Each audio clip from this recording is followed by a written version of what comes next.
tror, I skulle kunne se et par billeder hernede fra Azorerne nu. Endnu en gang hjertelig velkommen til. Mit navn er Elisabeth, og det er mig, der er destinationschef for Bagtours på nuværende tidspunkt her på Azorerne.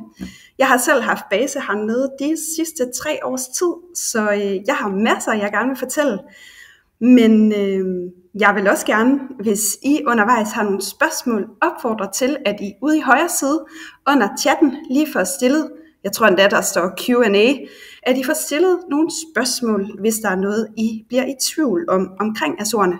Så sidder Stine, min kollega, nemlig på sidelinjen og hjælper med at svare på nogle af dem. Inden vi er færdige, så skal jeg også nok lige tage et kig over i chatten, og så skal jeg også nok lige svare på nogle af de mest stillede spørgsmål. Så hjertelig velkommen til, og god aften til jer alle sammen. Jeg håber, at nogle af jer sidder med en lille drøm i maven om at komme herned til den her smukke perle midt i Atlanterhavet. Nogle af jer har måske været her før. Andre de sidder med en rejse i hånden og glæder sig til at komme herned. Så glæder jeg mig til, vi ses. Fælles for jer alle sammen, så skal I vide, at man kan tage en flyvetur direkte fra Billund, cirka en 4,5-5 timers flyvetur, og så kan man lande direkte her i Ponta Delgada, hvor jeg sidder nu. Så nemmere bliver det faktisk ikke. Det er sådan, at vi har fly fra Bagtours hver eneste tirsdag, helt frem til oktober. Når man så lander herude midt i Atlanten, jamen så er man altså cirka kommet langt nok væk til, at man er halvvejs mod Amerika, altså cirka 1500 km ud fra Portugals kyst. Øerne herude, de er portugisiske, og det betyder, at man taler portugisisk herude, og har den her meget dejlige portugisiske mentalitet med at være venlig og imødekommende, og værne rigtig meget, i vores tilfælde herude, om naturen.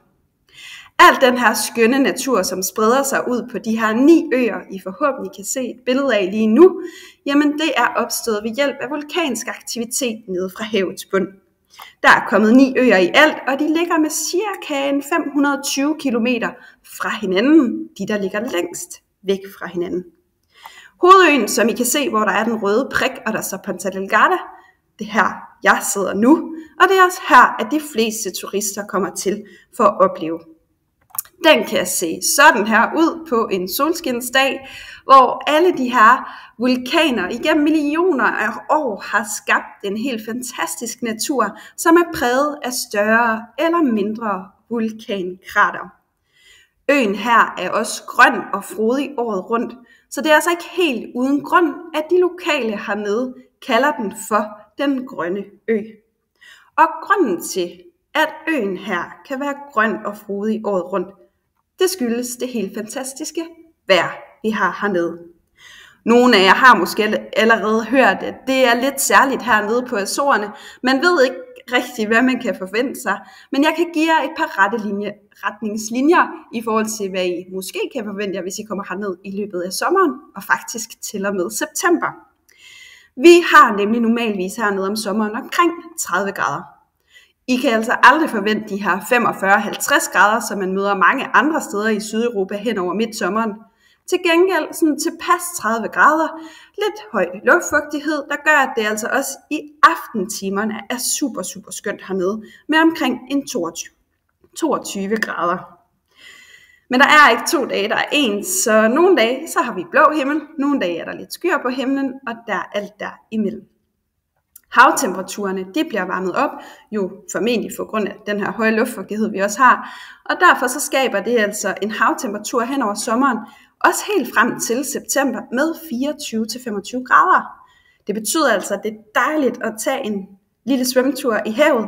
Og er der nogen derhjemme, der sidder og skal herned på ferie, så kan jeg anbefale at tage en snorkelmaske med. For selv her ud fra Ponta Delgadas lille havnebad, jamen så er der altså forskellige hyggelige fisk, man sådan lige kan holde lidt øje med, hvis man er til den slags. Tager man nu og bliver på land i stedet for, så kan man rundt på Azorerne besøge mange sådan små landsbyer. I løbet af sommeren her, jamen, så vil I opleve og måske støde ind i nogle af de traditioner, som de lokale de har. Det kan være alt fra festligheder, hvor man har koncerter med lokale og internationale kunstnere. Det kan være forskellige temaer, f.eks. her i byen, som billedet viser i Riviera Grande, der har de en middelalderfestival. Og så har man altså også ret mange religiøse små festivaler, hvor man simpelthen pynter gaderne med blomster og tager nogle af de her fine figurer med ud af kirkerne og laver et lille optog. Det er noget, som lokalbefolkningen selv går meget op i, og det er altså hyggeligt at tage del i. Lige præcis hvornår det sker, hvor det er lidt forskelligt, men hver by sine festligheder, og der er næsten altid et eller andet sted på øen, hvor der sker noget spændende hver eneste uge hen over sommeren. Tager man nu ud i naturen, og den er der jo masser af hernede, jamen så vil man også støde ind i lokalbefolkningen. Igen, de er altså utrolig både åbne og imødekommende, og de deler altså gerne af deres historier, og vil også rigtig gerne værne om deres smukke natur. Det de blandt andet bruger meget tid på de lokale, det er at komme ud og nyde en picnic. Det kan være, at de skal fejre fødselsdage eller familie komme sammen. Så er naturen altså det bedste sted at gøre det. Så igen, tager man rundt på øen, så kan man jo også ligesom tage med, næsten med de lokale herud og nyde lidt god mad i den frie natur.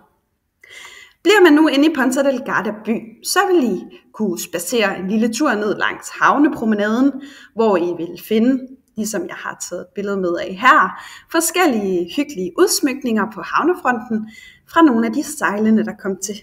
For det er selvfølgelig også en måde at komme her til Azorerne på.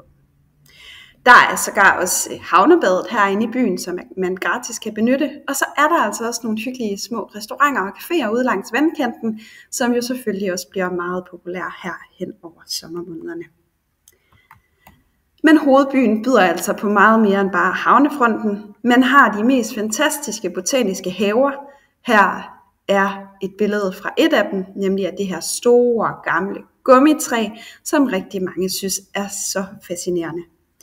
De botaniske haver, nogle af dem er gratis at komme ind i, er ret hyggelige at tage sig en lille spacertur igennem, også i løbet af ferien. Det er på en eller anden måde sådan lidt et pusterum her i byen, hvor der ellers jo emmer af liv med hyggelige fortovscaféer og mange små hyggelige butikker. Og så er Ponta Delgada altså en by, man meget nemt kan komme rundt i. Der er små gader, men det er ikke en stor by, og derfor kommer man hurtigt fra A til B. Enten til fods, eller ved hjælp af de lokale minibusser, som altså også kører rundt hernede. Skulle man være en af dem, som godt kan lide at gå lidt længere, jamen, så kan man også tage sig sin gode sko på og bevæge sig ud langs kysten, enten den ene eller den anden vej. Går man mod øst, så vil man finde Sarok, som I ser her, og der vil I altså også finde den nærmeste strand, cirka 3 km uden for byen. Det man skal være opmærksom på, når man kommer herned, så er, at strandene de er med det her sådan lidt mørkere sand. Det skyldes selvfølgelig, at øerne de har den her vulkanske oprindelse, og det gør altså også, at sandet det er utroligt varmt i sommermånederne. Så har man nu et par flipflapper eller badesandaler, badesko, et eller andet, så vil jeg varmt anbefale at tage dem med herned. Skulle man bevæge sig længere ud langs sydkysten, så kan man altså også være heldig at støde ind i udkigspunktet her, som viser simpelthen øens første hovedby, nemlig Villa Franca de Campo. Selve udsigten her, den viser også, kan I se de her smukke blå hortensier. Er der nogen af jer, der sidder og venter på at skulle afsted her i næste uge eller i løbet af juni og juli måned, jamen så kan I glæde jer til at komme ned og se de her hortensier, kæmpe store af slagsen med de her fine lyseblå farver, for de er altså så småt på vej til at titte frem. Men i Villa Franca de Campo, der kan man altså også besøge klosteret, eller det lille kapel her. Det er faktisk det udkigspunkt, hvor kapellet her ligger. Jeg har taget det billede, jeg lige netop viste. Nede i byen, ja, der kan man både bo på et af vores hoteller, men man kan altså også gå ind forbi et lokalt bageri, hvor de efter sigende skulle kunne lave 10.000 kager om dagen. Det er den her populære Villa Franca kage, som er en af mange spændende spiselige ting, man kan finde hernede på øen. Tager man til nordkysten i stedet for, så har man ikke de her sådan små, stille og rolige strande med næsten børnevenlige, har jeg lyst til at sige, på sydkysten. Så kommer man altså op til de lidt mere livlige strande, hvor bølgerne er lidt højere. og det skaber de perfekte rammer til blandt andet surfing. På nordkysten, der har de altså flere gange faktisk haft verdensmesterskab i ungdomssurfing, og det er der altså en særlig grund til, fordi vandforholdene heroppe, de er helt perfekte til det. Desuden så er solnedgange her i sommermånederne, juni, juli, start af august, de er helt perfekte heroppe på nordkysten, hvor man kan tage til blandt andet den her strand, Santa Barbara, nyde et godt måltid med, og så se solnedgangen samtidig. Bevæger man sig længere ud af nordkysten, så vil man finde endnu mere smuk natur, hvor man altså både har smukke blomster, men også har nogle, og faktisk de ældste teplantager, som findes i Europa. Og så er det altså sådan, at når man bevæger sig rundt på øen her, man siger lige nu, juni, juli måned, så kommer de små blå hortensier frem. Herefter, jamen, så har vi altså også i juli og august måned de her mange gule fakkelblomster. Og når man frem til september, som egentlig er min yndlingsmåned hernede, fordi vejret er skønt og havtemperaturen stadig er dejlig, så kommer der altså sådan en lille bitte lyserød lilje frem i vejkanten rundt omkring, som hedder en belladonna-lilje. Så man kan sige, at hver måned byder ligesom på forskellige blomster, og hele tiden er der et eller andet smukt at kigge på. Tager man til teplantationerne, så kan man jo blandt andet se, hvordan produktionen den foregår. Her der har de altså en stor produktion af lokal te, som man også har mulighed for at smage på. Det er alt, mens man nyder den her smukke udsigt ud fra selve plantagen. Udover te, jamen, så producerer man her på øen også både lokal øl og forskellige slags lokal sodavand. Dem kan I se et billede af her. Og hvis jeg skal pege min favorit ud, jamen, så bliver det Kimaen, som er en sodavand, der er lavet med passionsfrugt. Og lige netop passionsfrugt, det er de særligt glade for hernede. Man kommer det i både desserter og ja, har forskellige slags is og andet med passionsfrugt. Så det er altså også værd at give et forsøg, hvis I tager her til Azorerne. Jo nok særligt på øen her dog, skal jeg lige sige. Men generelt rundt på alle de 9 øer, der kan man altså få sig et rigtig godt måltid med til gode priser. Og det er virkelig ikke nogen hemmelighed, at noget af den mad, den kommer jo fra havet. Herude der har de mange forskellige lækre fisk, nogle gange helstegte og nogle gange lavet som bøffer, som f.eks. tunbøfferne, som har sæson.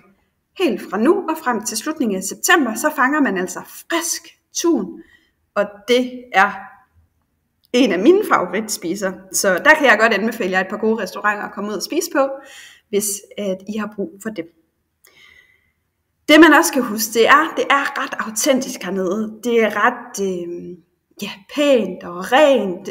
De gør meget ud af at holde det fint her, men de er altså ikke altid så... bruger ikke så mange kræfter på at dekorere facader på restauranter osv. Så noget af det, jeg plejer at sige, det er, at man skal huske, at selv den mindste lille døråbning, den kan altså byde på en stor restaurant, en fin butik eller noget, der er endnu mere spændende end det. Så man skal turde være nysgerrig, når man sådan bevæger sig rundt på Azorerne. Og så skal man også huske på, at det er ret populært at gå ud og spise. Prislejet er hernede endnu så fint, at de lokale altså også har råd til at gå ud og spise. Og det betyder, at der godt kan være rift om pladserne. Så det her med at huske at reservere bord, hvis man har noget særligt, man gerne vil prøve, det er altså også en god idé. Specielt i juli og august måned, vil jeg sige. En anden ting, som man altså heller ikke går galt i byen med hernede, nu nævnte jeg tunbøfferne, det er bøffer eller alle mulige slags kødretter, lavet af kalve- eller oksekød. Og I går heller ikke galt i byen, hvis I er til ost. For hernede, der har de rundt på alle de 9 øer forskellige mejerier, der laver meget forskelligt lækkert ost. En af mine personlige favoritter, det er en ost, der kommer her fra øen, som har hvidløg og persille i sig. Men generelt Azorernes, altså lokalbefolkningens favorit hernede, den hedder Sao George. Og det er en lidt mere lagret ost, som smager af meget. Men det er også en rigtig god en. Alt det her ost og is, yoghurt, hvad de nu ellers har, det kommer fra alle de køer, de har herude. Og der findes faktisk flere køer her på øen, end der findes mennesker. eller cirka lige så mange. Og det gælder også rundt på de andre azoriske øer. Så når man kommer herned, så må man endelig huske at søge lidt mod nogle af de her lækre mejeriprodukter, som man finder. Noget af det, der også er lidt sjovt hernede, det er, nogle gange hvis man kører rundt på tur, jamen, så kan man nogle gange opleve en flok køer, der går ude midt på vejen. De er på vej fra en mark til en anden, og nogle gange er de selv på vej hjem til mælkestallen, fordi at de altså godt kender vejen, og bondemanden måske ikke lige var kommet ud og hentet dem. Noget andet er, at mange køerne faktisk mælkes ude på selve marken. Så hernede snakker vi om de glade køer, netop fordi, at køerne ikke skal stresse om at finde rundt, men det er landmændene, der finder hen til koen, for at den bliver mælket. Så det er altså et helt kapitel for sig selv hernede, og sådan også, ja, skaber en del charme, hvis man kommer herned. Vi går lige den vej. Når man nu skal ud og opleve den helt sådan autentiske del af Azorerne, og måske også ud for at se nogle af de her køer, eller geder for den sags skyld helt tæt på, jamen så kan man altså tage ud på den nordøstlige del af øen. Her der har jeg billeder med fra en af mine yndlingsvandreruter. Dem er der masser af her på øen. Og lige den her, den er kun 4,5 km lang. Den går fra Fayaleterre, som byen hernede i kløften hedder, op til et vandfald, som hedder Salto do Prego. Og ligesom så mange andre vandreruter, jamen så kan man, hvis man støder på sådan et vandfald her, altså meget velfortjent tage sig en lille kølig dukkert og nyde måske noget medbragt med undervejs. Men igen, vandreruterne er der masser af. Der er altså virkelig så mange muligheder for at være aktiv herude på øerne, at øerne her de sidste 3 år er blevet kåret til at være verdens bedste oplevelsesdestination. Og det er altså ikke helt uden grund. Skal man nu ud og vandre, jamen så gør de meget for at holde vandrestierne pæne, rene og velholdte. De er godt markeret, og det er nemt at finde rundt. Det er også muligt at ro i kajak, lege cykler eller på anden vis være aktiv. Man kan så gerne da hoppe i vandfald, hvis man gerne vil det. Nogle vandfald er til at kigge på, andre de er til at hoppe i. Øen byder på så mange muligheder, og inden for så kort afstand, at man kan sagtens nå både at hoppe i vandfald og være ved stranden på en dag, eller endda tage videre, tage et slag golf. Hvis nogen af jer sidder og synes, det kunne være spændende, så findes der faktisk hele 2 golfbaner herude. Vi har også en meget sød kollega hernede, som ved en hel masse om golf, så hende kan I jo tage fat i. Men hun har fortalt mig, at den ene af vores golfbaner herude, den har 3 sløjfer. De er forskellige fra hinanden, og alle sammen primært med havudsigt.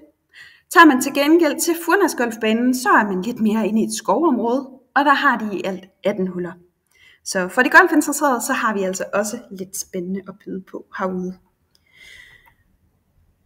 Og så har jeg bare lige taget sådan en lille fint billede med her af solnedgangen. En af de ting, jeg elsker at komme ud til, det er at se solnedgangen.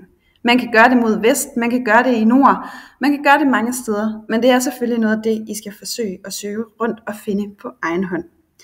For selvom vi har rigtig mange gode ting ved Bragetur, så har vi ikke lige solnedgangsture på programmet endnu dog. Til gengæld så har vi for Bragetur et servicekontor lige i hjertet af Ponta Delgada. Og det er åbent de fleste ugens dage. Der sidder vi klar med en kop kaffe og klar til at besvare de spørgsmål, eller give et kort med et par krydser på, så I ved, hvor turen skal gå hen. Vi vil også rigtig gerne selvfølgelig have jer med ud på tur, for faktisk så har mig og mine kollegaer noget på programmet hver eneste dag. Det er simpelthen fra I kommer til I tager hjem, så kan man komme med ud og opleve noget. Det er alt fra vandreture til busture og byrundturen her i Ponta Delgada. Endnu en gang, det er jo en oplevelsesdestination, så de fleste, der kommer hertil, de er altså også glade for at komme ud og opleve noget. Og der vil vi altså gerne sørge for, at al jeres tid, den bliver brugt på at opleve noget. Det vil sige, vi samles, når vi skal på bustur eller vandretur og lige skal køre et lille stykke, jamen så skal vi altså samles nede ved byens turistkontor for at komme afsted. Og det gør altså, at vi samles et sted, ikke kører rundt ved 7, 8, 10, 15 forskellige hoteller. Vi tager afsted samlet på tur og bruger mest mulig tid på at opleve noget. Og det gør vi i godt selskab med vores skønne chauffører hernede. De sørger for både det er behageligt at komme rundt, og de sørger også for, at vi kommer sikkert fra A til B og hele vejen rundt på øen. Vores ture er opdelt sådan, at man i løbet af en uge sagtens kan nå rundt og se hele øen, også sammen med os. Selvfølgelig ikke hele øen, men fordelt ud på hele øen har vi ture. Og vores heldagsture, de har også inkluderet både frokost og drikkevarer. Så endnu en gang, så bruger vi altså ikke en masse spildtid på at skulle gå rundt og lede efter en restaurant. Vi har arrangeret det hele, og I skal bare læne jer tilbage og nyde turene. Sidder I nu og kigger lidt og overvejer at komme til Azorerne, jamen så kan jeg sige, at vi ved Bragetours i år har arrangeret en helt særlig premiumrejse, som hedder Atlanterhavets Perle. Der er en god plads, især ved jeg, i september måned. Endnu en gang, det er jo min yndlingsårstid hernede, så endelig, hvis I overvejer det, så kan september altså også noget helt særligt. Og lige præcis den her premiumrejse, den er der hele 3 oplevelser inkluderet i. Igen altså sammen med mig og mine kollegaer. Den ene af dem, det er delfin- og hvalsafari. Hval- og delfinsafarien her, den byder jeg på en tur ud på Atlanterhavet for at netop finde de her dyr i deres naturlige habitat. Der er altså hverken noget med, at de bliver fodret eller andet. Vi sejler ud, og så bruger vi nogle gamle teknikker, som de lokale kender, til at finde de her dyr, der hvor de nu er på dagen. Nogle gange ser man hvaler, nogle gange ser man delfiner. Er man heldig, kan man måske sige begge dele. Men der er den garanti, at ser man hverken hvaler eller delfiner, så giver det selskab, vi arbejder sammen med, faktisk pengene tilbage. Så sikrer er de på, at når de sejler ud, så får I også en god oplevelse, og så finder de altså også nogle af de her dyr til jer. På helt naturlig vis. En anden tur, som også er en del af den her Atlanterhavets Perle, det er vores byrundtur her i Ponta Delgada. Godt nok er Ponta Delgada ikke en særlig stor by, men der er en emmer af historie, og der er flere forskellige historiske monumenter, både bygninger og også nogle flotte kirker, som vi gerne vil fortælle jer om. Og så har byen altså overalt, hvor man nu kigger hen på gaderne, de her smukke mosaikker, som ligger i forskellige mønstre. Det skal vi selvfølgelig nok også fortælle, hvordan det startede, og hvordan det nu ellers sådan går til. Og noget andet, som ofte bliver forespurgt, det er, at vi kan spise nogle gode spisesteder. Så det gør vi selvfølgelig også. Og det her med at komme ud og spise, det er meget populært. Jeg forstår det godt, fordi igen, man kan altså få virkelig god mad til ikke særlig høje priser. Derfor er det jo rart at vide, hvad er det lige, man skal gå efter på sådan et nogle gange portugisisk spisekort. Det vil vi gerne fortælle jer på arrangementet, vi kalder for Smag på Azorerne. Det foregår samme dag som byrundturen og kan altså købes som sådan en kombinationspakke, ligesom det altså også er med i Atlanterhavets Perle. Her der fortæller vi jer lidt om de ting, der er lokalt produceret hernede, hvad det er, man spiser, hvorfor man spiser det, og så får I selvfølgelig lov til at smage det også. Og sågar så har vi lavet en lille minipalør til jer, som I kan komme med i baglommen, inden I går hjem. Meget, meget hyggeligt arrangement, og ret brugbart, hvis man altså skal ud og nærstudere nogle af alle de her spændende menukort. Men jeg tænker, at nogle af jer, der sidder og ser med, I også har set billeder af for eksempel Ildsøen eller Tvillingesøerne, og tænker, at I skal til Azorerne for at opleve noget af den her storslåede natur, og alt den her smukke, smukke landskab, der er. Og der kan jeg sige, at lige præcis søen her, som er den højst beliggende sø på Azorerne, jamen den hedder Ildsøen. Nogle gange, så er himlen blå. Andre gange, så er der altså lidt skyer på himlen, og så kan det godt være lige skyerne, de er ind foran, og så blæser de lidt til siden, og så kan man se noget, og så kan man ikke se noget. Det vil dagen ligesom vise jer, men magisk er det, for man kan aldrig rigtig, søen ligner aldrig rigtig sig selv, som den gjorde sidst. Nu har jeg selv været deroppe rigtig, rigtig mange gange, og jeg synes, det er lige fantastisk hver evig eneste gang, jeg kommer derop. Selve søen her, den er en del af vores bustur, hvor vi tager op til både Ildsøen og Tvillingesøerne. Igen en del af Atlanterhavets Perle, men også en tur, I sagtens kan booke jer på egen hånd, altså ved siden af. Og der vil I altså høre lidt om ananasproduktionen her på øen og keramikproduktionen. Så alle vores ture har hver deres information og har altid en masse gode fortællinger. Når nu det er sagt, så synes jeg også selv faktisk, det er ret fascinerende at tænke på, at sådan en lille ananas som den her, den azoriske af slagsen, den findes ikke sådan her andre steder i verden.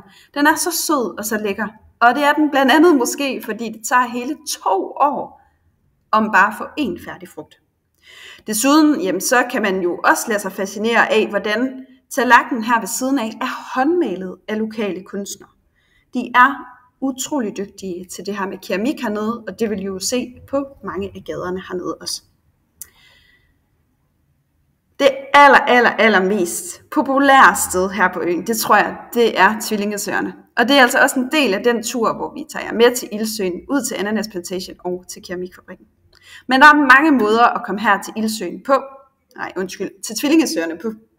Man kan tage med os på bustur, man kan selv køre, og man kan selvfølgelig også tage med os ud og vandre på en af øens allermest populære vandreruter. Den går op på kraterkanten, lige sådan rundt langs kraterkanten op på toppen, hvor man altså heldigvis ofte er heldig at se de her smukke søer. Og I må gerne krydse fingre. Jeg skal afsted i morgen, og jeg glæder mig, og jeg håber på, at vejret det bliver, så vi altså også kan se de her smukke søer hernede. En 12 km tur, mega fed vandrerute, hvis I spørger mig, men selvfølgelig mest til dem, som godt kan lide at vandre. Når man nu tager her til Setidat, jamen så kan man altså også lege cykler eller kajak. Det er altså et af de områder, hvor mange kommer til for at være aktive. Et sted, hvor man i stedet for måske mere kommer til for at slappe af, det kan være Furnas. Her der har vi nemlig flere af de her termiske bade. Furnas er det område på øen, hvor at der er allermest vulkansk aktivitet. Og det betyder, at de her forskellige termiske bade, de er naturligt opvarmet af den her varme fra jordens indre. Det kan være super lækkert efter en god vandretur, men det kan også være lækkert bare sådan generelt at prøve det her næsten 39 grader varme vand. Noget af det lidt mere brunligt end andet, og noget af det skulle altså også være noget sundere end andet. Deraf navnet Ungdommens Kilde til den her smukke pool. Den ligger i Tia Nostra-parken, som er øens og Azorernes største botaniske have. Så kommer I herned fra botanikken, så der er virkelig også noget, der er et besøg værd her. Men husk, hvis I skal bade, så tag lige noget af det sådan lidt gamle badetøj med, og også gerne et håndklæde, for det er altså noget af det, man godt kan få brug for. Furnas, som sagt, er altså fyldt af den her vulkanske aktivitet. Hvis nogen af jer har været på New Zealand eller Island, jamen så kan I altså opleve nogle af de her samme ting. Duften af svovl og varmen fra jorden. Ja, sågar endda lyden fra de her bobler i de lokale varmekilder. Ret fascinerende. Noget af det, de også gør, det er, at de laver mad nede i jorden.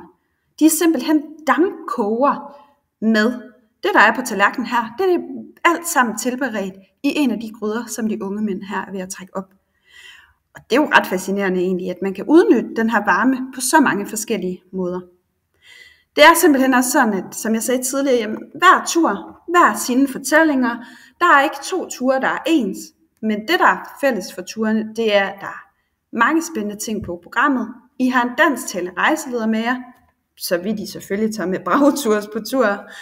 Og så har I altså også en garanti for at få en masse spændende fortællinger undervejs, og blive meget klogere på, hvad øen her har at tilbyde.